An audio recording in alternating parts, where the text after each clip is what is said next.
Last time on Dragon Ball Z. Wait, this isn't Dragon Ball. Anyways, last time D. Frank was outside shooting a video as usual, and then something unexpected happened. This red SRT Charger pulled up. Who could it possibly belong to?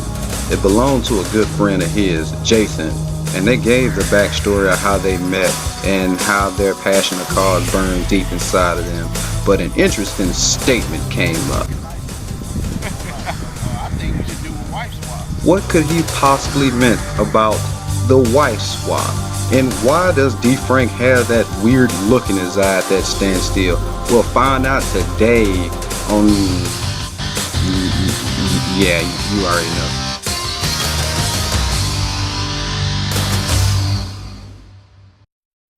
So here we go, starting up the Dodge Challenger for the first time. Sounds good. That sounds familiar. It says 6.4. Radar detector on. Let's see, we can just pull around here. So everything, immediately feels pretty similar. I definitely am feeling the way the Dodge Challenger has this center console. Definitely a little bit more special than just having it straight like on the Chargers. But flip it in manual and drop down the gear. And we put it in sport right here. I think it's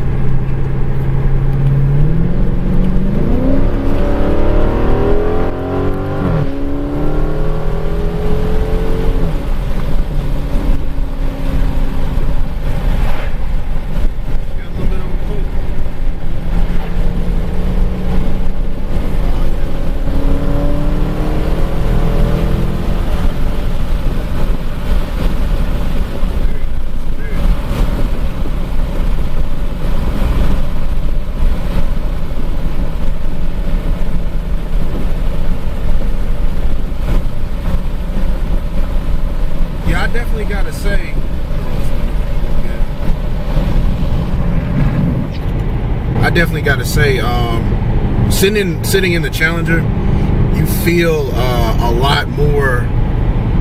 It feels a lot more like a muscle car. It feels a lot more like sporty because you have the high belt line right here for the door, and the roof kind of feels like you feel more enclosed, more involved inside the car. So it's definitely a more tighter feeling inside of the car.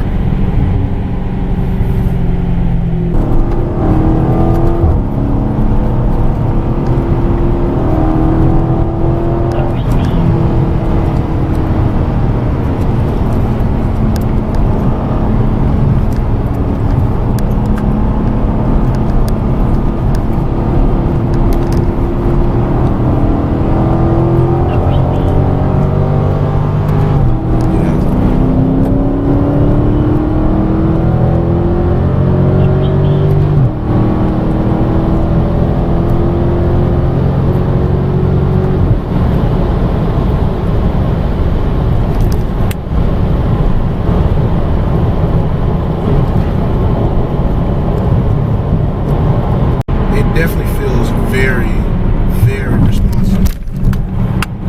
And there was a very terrible patch of road, but the response, honestly, you can't beat the response of these Hemis. You put your foot down and it's power. All right, so one thing I will say about the Challengers, the ScatPacks, is not having the adaptable suspension.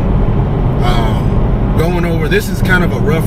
Certain patches of this back road are a little rough, and you definitely feel that in this car. That being said, this suspension is tuned for sport. This is a non-variable suspension setup. It's designed for sport feel, and that's exactly what you get. I'm a little bit spoiled by having the adjustable suspension. cater to the road that I'm driving on. But to be honest, this suspension is perfectly fine. You just got to know what you're getting into. You know, like, you know, it's doing a great job of going over these bumps and feeling the car. You know, it doesn't feel unsettled. It feels like a really good sports suspension. It may not be adjustable, but for what it is, it's a really good sports suspension that's dialed in very well. Now, another thing is the brakes of this car.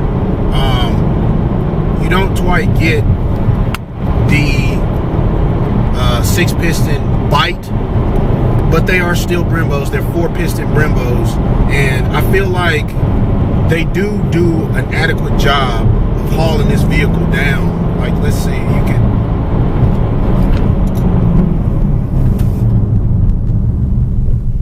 Yeah, that's good bite. That's really good bite.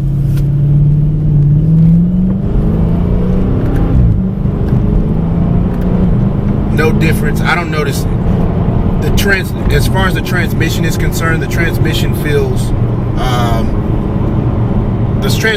the transmission feels exactly like my car in sport mode.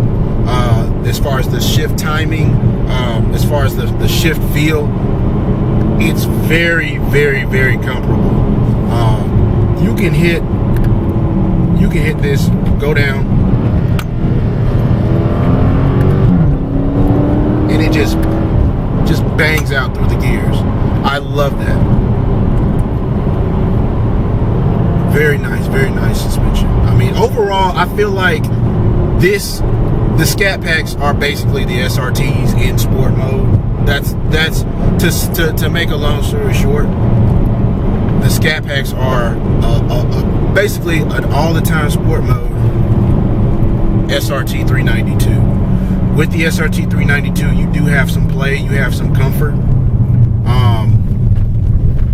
to where you can be diverse if you want to. You can dial the SRT 392s in, make them a little bit more comfortable. But this right here, it does have a very it has a rawness to it that I wholly respect. It actually reminds me, it's funny, it actually reminds me of like an Evo that I used to have, where it's like it's no comfort at all. It's just like, well, I can't say no comfort at all, but it's a raw car. It's a pure, just a raw car, and this is it. It's a raw muscle car.